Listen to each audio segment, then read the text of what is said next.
పైన చాలా పక్కాగా కరాఖండిగా ఇది పూర్ణచందర్ నాయక్ చేసినటువంటి నిర్వాక్యం అని చెప్పి అటు తండ్రి శంకర్ చెప్తున్నాడు, కూతురు కూడా అదే చెప్తోంది. పదే పదే వాళ్ళ కరాఖండిగా చెప్తున్నారు. పూర్ణచందర్ చేయడం వల్లే నా కూతురు చనిపోయిందని చెప్పి తండ్రి ఆరోపిస్తూ ఉంటే ఇప్పుడు పూర్ణచందర్ ఒక లేఖ రాశాడు. ఆ లేఖ కూడా సుమారుగా 4 పేజీల లేఖ కూడా మీరు చూసారు ఇప్పటికే. దాంట్లో నాకు ఎటువంటి సంబంధం లేదు, నేను తనని ఫ్రెండ్గా చూసాను, ఆ తర్వాత పెళ్లి చేసుకోమని అడిగింది, నేను అలా వద్దని చెప్పాను, నేను నా కూతురుతో సమానంగా చూసుకున్నాను, ఆ పాపను కూడా అంతా సవ్యంగానే ఉందని చెప్పి ఒక లేఖను కూడా విడుదల చేశాడు పూర్ణచందర్. తాజాగా పూర్ణచందర్ భార్య స్వప్న కూడా ఒక షాకింగ్ వీడియోను విడుదల చేసింది. పూర్ణచందర్ ద్వారానే నాకు కూడా స్వేచ్ఛ పరిచయం అయిందని, వారిద్దరి మధ్య సంబంధం నాకు తెలియదని చెప్పుకొచ్చింది పూర్ణచందర్ భార్య. ఇక వారిద్దరి వ్యవహారం తెలిసాక పూర్ణాని వదిలేశాను, పూర్ణచందర్ పైన స్వేచ్ఛ కూతురు అరణ్య చేస్తున్న ఆరోపణలు పూర్తిగా అసత్యం అని చెప్పి స్వప్న చెప్తోంది. అరణ్యను పూర్ణచందర్ సొంత కూతురులా చూసుకున్నాడు. స్వేచ్ఛ నన్ను మానసికంగా టార్చర్ చేసింది, స్వేచ్ఛ పూర్ణచందర్ను బ్లాక్మెయిల్ చేసింది, నా పిల్లల్ని కూడా అమ్మా అని పిలవమని చెప్పేది అని స్వప్న అంటోంది. ఇక నా భర్త నిర్దోషి అమాయకుడు అని చెప్తోంది స్వప్న. నాకంతా తెలుసు, స్వేచ్ఛ నాకు పూర్ణచందర్ ద్వారానే పరిచయం అయింది అనుకున్నప్పుడు నిజంగా స్వప్న ఆ రోజే గల్లా పట్టుకొని ఏంటిది, ఆల్రెడీ నీకు 2 పిల్లలు ఉన్నారు, 2 ఆడపిల్లలు ఉన్నారు, నేనేమైపోవాలని చెప్పి ఆ రోజే పూర్ణచందర్ గల్లా పట్టుకొని క్వశ్చన్ చేస్తే ఇక్కడి దాకా వచ్చేది కాదేమో. స్వేచ్ఛ పైన ఆ రోజే స్వేచ్ఛతో ఆయన కనుక ఈ సంబంధం ఉంది, వారిద్దరి మధ్య ప్రేమ వ్యవహారం కొనసాగుతుందని స్వప్నకి నిజంగా ముందుగానే తెలిసి ఉంటే, పూర్ణచందర్ భార్యకు ముందుగానే తెలిసి ఉంటే గల్లా బట్టి ఆ రోజు అడగాల్సింది, ఏం చేస్తున్నావు, బుద్ధి లేదా, తల లేదా అని చెప్పి ఆ రోజే క్వశ్చన్ చేయాల్సింది పూర్ణచందర్ని, లేదా ఆ రోజే పోలీసు ఫిర్యాదు చేయాల్సింది. కానీ ఏది చేయకుండా అంతా జరగాల్సింది జరిగిపోయిన తర్వాత, యాంకర్ స్వేచ్ఛ మరణించిన తర్వాత ఈ రోజు స్వప్న వీడియో విడుదల చేయడం పైన అనేక అనుమానాలు తావిస్తున్నాయి. ఒకసారి డైరెక్ట్గా అసలు స్వప్న ఏం చెప్పిందో మీరు కూడా వినండి. అందరికీ నమస్కారం. నేను పూర్ణచందర్ భార్య స్వప్న. నాకు స్వేచ్ఛ పూర్ణ ద్వారానే పరిచయం అయింది. రిలేషన్ గురించి కూడా నాకు తెలిసింది స్వేచ్ఛ ద్వారానే.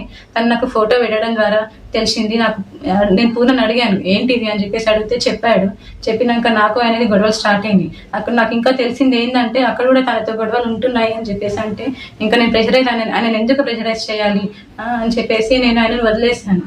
ఇంకా నేను ఎందుకు ఇప్పుడు మీడియా ముందుకు వచ్చానంటే అరణ్య ఆయన మీద చేసిన ఆరోపణలు చూసి నేను తట్టుకోలేక నేను ముందుకు వచ్చాను. నేను మీడియా ముందుకు ఎందుకు వచ్చానంటే ఇప్పుడు స్వేచ్ఛ కూతురు అరణ్య మా ఆయన మీద నిందలు వేస్తుంది. ఆ నిందలు నేను చూసి తట్టుకోలేక నేను వచ్చాను బయటికి. నా పిల్లలతో పాటే నా అరణ్యను కూడా తీసుకున్నాడు, తనకి స్కూల్లో జాయిన్ చేశాడు, ఫీజులు కట్టాడు, నా పిల్లలకి బట్టలు తీసుకున్నప్పుడు ఆయన కూడా తీసుకునేవాడంట. నేను నీ కన్న తండ్రి కూడా వదిలేసి వెళ్ళిపోతే కూడా పూర్ణ ఆ స్థానం తీసుకున్నాడు. కన్న తండ్రి కన్నా ఎక్కువనే చూసుకున్నాడు. నా కూతురు ఎలా అయితే చూసుకున్నాడో నిన్ను కూడా అలానే చూసుకున్నాడు అరణ్య. కానీ నువ్వు ఇలాంటి నిందలు వేయడం కరెక్ట్ కాదు. ఇంకా స్వేచ్ఛ కూడా నన్ను టార్చర్ పెట్టింది. ఈ విషయం తెలిసినాక కూడా నేను డిప్రెషన్లోకి వెళ్ళిపోతే నన్ను పూర్ణ కాశీకి తీసుకెళ్ళాడు మైండ్ రిఫ్రెష్మెంట్ కోసం.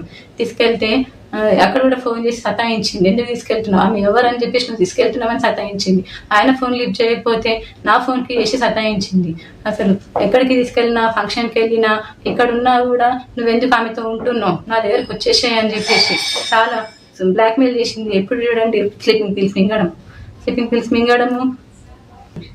నాకు ఆడపిల్ల ఉంది, స్వేచ్ఛ కూతురు అరణ్యాన్ని కూడా పూర్ణ నా కూతురు లాగానే చూసుకున్నాడు. నాకు తెలియకుండా పిల్లలని ఆమె దగ్గరికి తీసుకొని వెళ్ళి ఆడిపిస్తుంటే వచ్చేవాడు. తర్వాత నాకు నా పిల్లలు చెప్పారనమాట, అమ్మ ఒక అక్క దగ్గరికి వెళ్ళి ఆడుకుంటున్నాను, ఒక ఆంటీ ఉన్నది, ఒక ఆంటీ నన్ను అమ్మ అని పిలవమని చెప్పింది అని చెప్పేసి నా కూతురు చెప్పింది. నా కూతురు చెప్తే నాకు తెలిసింది. ఇంకా అప్పుడు ఇంకా నాకు తెలియదు తన వెనకాల ఎవరుండి చెప్పిస్తున్నారో కూడా నాకు తెలీదు. కానీ ఇవన్నీ చేయొద్దు అరణ్య నువ్వు. మా ఆయన మీద నాకు నమ్మకం ఉంది, ఆయన అంత చెడ్డ మనిషి కానే కాదు. ఇంత చేరదీసిండు నిన్ను అరణ్య, నిన్ను మీ మమ్మీని ఇంత చేరదీసినా కూడా మా బతుకుని మీ మమ్మీ ఏం చేసిందమ్మా, తీసుకోమని మళ్ళీ రోడ్డు పాలు చేసేసింది. ఇప్పుడు నా జీవితము ఏంటి, నా పిల్లల భవిష్యత్తు ఏంటి అరణ్య. నాకు కోర్టు మీద నమ్మకం ఉంది, మా ఆయన నిర్దోషి, నేను ఆయన ఎలాగైనా కాపాడుకుంటాను. చూసారు కదా స్వప్నం చెప్తున్న మాటలు, పదే టార్చర్ చేసేది. నాకు స్వేచ్ఛ ద్వారానే ఈ విషయం తెలిసింది, నేను అప్పటి నుంచి నా భర్తను వదిలేశాను, ఆ తర్వాత మళ్ళీ భర్త అంటుంది, వదిలేస్తానని చెప్తుంది, మళ్ళీ తర్వాత భర్త అని చెప్పి నా పిల్లల్ని పదే పదే అక్కడికి తీసుకువెళ్ళేవాడు. అక్కడ వెళ్ళిన తర్వాత అక్కడ ఒక ఆంటీ ఉంది, ఒక అక్క ఉంది, ఆడుకున్నామని చెప్పి పిల్లలు చెప్పేవారు. అక్కడ ఆంటీ కూడా మమ్మల్ని అమ్మ అని పిలవమని చెప్పింది అని చెప్పి ఆ పిల్లలు ఆ తల్లికి చెప్పారట, పూర్ణచందర్ భార్యకి చెప్పారట. సో ప్రస్తుతానికి భార్య చేస్తున్న ఈ వీడియోలో చాలా సంచలన విషయాలు ఉన్నాయి.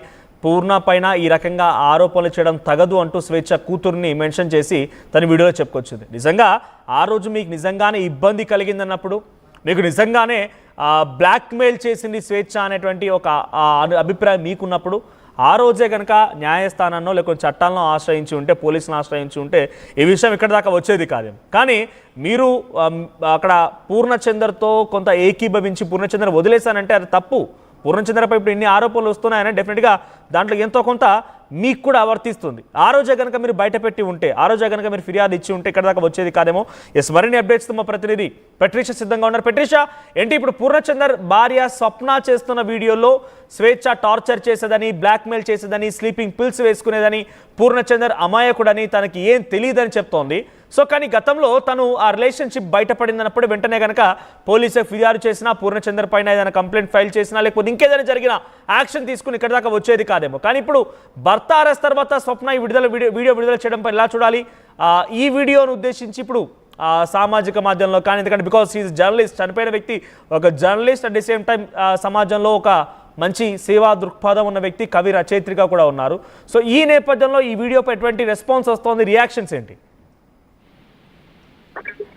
యాంకర్ స్వేచ్ఛ బలవన్మరణానికి పాల్పడిన దానిపైన కూడా పూర్ణచందన్ వైపు రెస్పాండ్ అయింది. ఒకవైపు పూర్ణచందన్ మరియు స్వేచ్ఛ పరిచయం కూడా, నాకు పూర్ణచందన్ ని స్వేచ్ఛని పరిచయం చేశారు, స్వేచ్ఛ కూడా పూర్ణచందన్ గారు అంటూ కూడా మాట్లాడుతూ ఉంటది. వీళ్ళిద్దరి మధ్యలో కూడా రిలేషన్షిప్ ఉన్నట్టు కూడా నాకు అసలు తెలియదు అంటూ కూడా పూర్ణచందన్ వైపు స్వప్న చెప్పుకుంటూ వస్తుంది. అదే కాకుండా వీళ్ళు సోషల్ మీడియాలో స్వేచ్ఛ ఫోటో పెట్టడం, అప్పటి నుంచి కూడా నాకు ఇష్యూ అంతా కూడా బయటకు వచ్చింది. కానీ ఈ స్వేచ్ఛ కూతురు చేస్తున్న కమెంట్స్ అంతా కూడా నన్ను మానసికంగా దెబ్బతీస్తుంది. ఇదంతా కూడా అవాస్తవం, ఆ అమ్మాయి తను ఎవరో చెప్పిస్తున్నారంటూ కూడా తను అనుమానాలు వ్యక్తం చేస్తుంది. అదే కాకుండా స్వేచ్ఛ కూతుర్ని కూడా చాలా మంచిగా చూసుకునేవాడు, చేరదీసేవాడు, సొంత పిల్లల్లాగా కూడా అమ్మాయికి ఫీజులు కట్టడం, అదే కాకుండా బట్టలు తీయడం, ఇవంతా కూడా చేసేవాడు. స్వేచ్ఛ మమ్మల్ని ఎప్పుడు టార్చర్ పెట్టేది, అనేక సార్లు కూడా నువ్వెందుకు నీ భార్యతో ఉంటున్నావు, వదిలేసి రా అంటూ కూడా ఇబ్బంది పెట్టింది. నేను పదే పదే పూర్ణచందర్ని ప్రశ్నించినప్పటికీ కూడా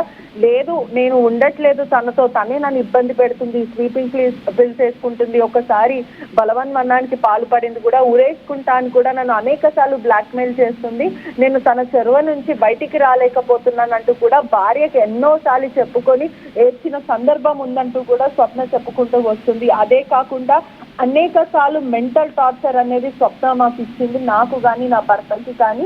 ఎక్కడ పరువు పోతుంది అనే ఒక ఉద్దేశంతో ఇదంతా కూడా మేము బయట పెట్టలేకపోయాం. అట్లీస్ట్ వీళ్ళ విషయం తెలిసిన తర్వాత కూడా నేను డిప్రెషన్ వెళ్ళిపోయాను, నాకు చాలా ఇబ్బంది అయింది. ఆ తర్వాత నన్ను నా భర్త కాశీకి తీసుకెళ్ళినప్పటికీ కూడా అక్కడ కూడా కాల్ చేసి నీ భార్యతో ఎందుకు వెళ్తున్నావు, అసలు ఆమె ఎవరు అంటూ కూడా అగ్నిసాక్షిగా పెళ్లి చేసుకున్న నన్నే ప్రశ్నించింది తను. అదే కాకుండా అనేక సార్లు పూర్ణచందన్కి ఫోన్ చేసి ఇబ్బంది పెట్టడం, పదే పదే నువ్వు నీ భార్యతో ఉండద్దు, వదిలి వచ్చేయంటూ కూడా ఇటువంటి మాటలు చెప్పినప్పటికీ కూడా నేను పూర్ణచందన్ ఫేస్ చేస్తుందంతా కూడా అర్థం చేసుకోలేకపోయాను. అదే కాకుండా పూర్ణచందన్ అసలు ఇటువంటి వాడు కాదు, నా భర్త మీద అనేక ఎలిగేషన్స్ వేస్తున్నారు, ఆ అమ్మాయి కూడా కూతురు లాంటిదంటూ కూడా పూర్ణచందన్ అనేక సార్లు చెప్పాడు. నా పిల్లలకి ఎలా ఫీజులు కడతాడో, నా పిల్లలకి ఎలా బట్టలు ఇప్పిస్తుంటాడో అదే తరంగా స్వేచ్ఛ కూతురికి కూడా బట్టలు ఇవ్వడం జరిగింది. అదే కాకుండా అనేక సార్లు కూడా తను కాల్స్ చేయడం, ఇబ్బంది పెట్టడము, ప్రతిసారి థ్రెటనింగ్ కాల్స్ చేయడం, ఇదంతా కూడా అనేక సార్లు చేసింది. నా భర్త ఇన్నోసెంట్ అంటూ కూడా వాళ్ళ భార్య చెప్పుకుంటూ వస్తుంది. నాకు జ్యుడిషియరీ సిస్టమ్ మీద, న్యాయస్థానం మీద నాకు నమ్మకం ఉంది, ఖచ్చితంగా నేను న్యాయ పోరాటం చేస్తా. కానీ ఏదైతే స్వేచ్ఛ కూతురు మాట్లాడుతుందో అది మోమాటికి అవాస్తవాలు. స్వేచ్ఛ వల్ల మా కుటుంబం అంతా కూడా చాలా దెబ్బతినింది, నేను ఇప్పుడు రోడ్డు మీద ఉన్నాను, మా కుటుంబాన్ని సర్వనాశనం చేసింది స్వేచ్ఛ అంటూ కూడా భార్య స్వప్న సెన్సేటివ్ కమెంట్స్ పాస్ చేసిన పరిస్థితి. రైట్ పెట్రిషా, సో ఏదేమైనా కూడా స్వప్న వీడియో పైన ఇప్పుడు భిన్నాభిప్రాయాలు వ్యక్తమవుతున్నాయి. ఇదే కనుక మొదట్లో చేసి ఉంటే నిజంగా మీరు ఒక మహిళగా అన్ని రకాలుగా తెలిసిన వ్యక్తిగా ఉన్నారు, ఇప్పుడు మాట్లాడుతున్నారు కాబట్టి ఇదే కనుక ముందుగా ఫిర్యాదు చేసి ఉంటే ఇక్కడ దాకా పరిస్థితి వచ్చేది కాదేమో అని చెప్పి చాలామంది అభిప్రాయాలు వ్యక్తం చేస్తున్నారు. ప్రస్తుతానికి ఒకసారి మళ్ళీ స్వప్న వీడియో వినండి. ఈ వీడియో విన్న తర్వాత మీకేమనిపిస్తోంది? యాంకర్ స్వేచ్ఛ మరణం తర్వాత రకరకాలుగా పలు కోణాల నుంచి పలువురు విధాలుగా మాట్లాడుకుంటూ ఉన్నారు. ఏకంగా పూర్ణచందర్ భార్య స్వప్న కూడా ఒక వీడియో విడుదల చేసింది. అరణ్య అంటే sorry to mention her name, but ఇక్కడ స్వేచ్ఛ కూతురు మాట్లాడిన మాటలకి ఇక్కడ మాకు ఇబ్బంది కలిగింది. పూర్ణచందర్ తనని తండ్రిలాగా చూసుకున్నాడు, అదే పొరపాటు. మీకు నిజంగా అక్కడ విషయం తెలిసి మీ దృష్టిలో ఉండి జరిగిందని అంటే మీరు కూడా డెఫినెట్గా దాంట్లో ఒక భాగస్వామిగానే చూడాల్సి ఉంటుంది. సో ప్రస్తుతానికి మళ్ళీ ఆ స్వప్న మాట్లాడిన మాటలు వినండి, మీకు ఏమనిపించిందో కామెంట్ చేయండి. ఏంటంటే